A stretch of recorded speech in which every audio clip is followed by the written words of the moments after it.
మీరు ఎప్పుడైనా డామెట్రీ అనే వర్డ్ విన్నారా?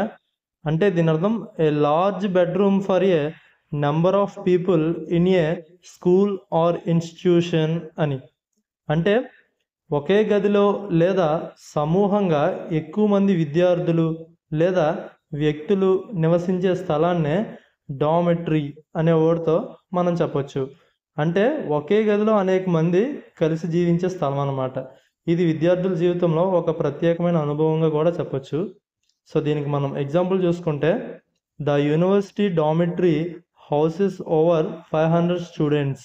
అంటే విశ్వవిద్యాలయ హాస్టల్లో 500 మందికి మించిన విద్యార్థులు నివసిస్తారు అని అర్థం. వీడియో నచ్చితే లైక్ చేయండి. మరిన్ని వీడియోస్ కోసం ఛానల్ అయితే సబ్స్క్రైబ్ చేసుకోండి. Thanks for watching.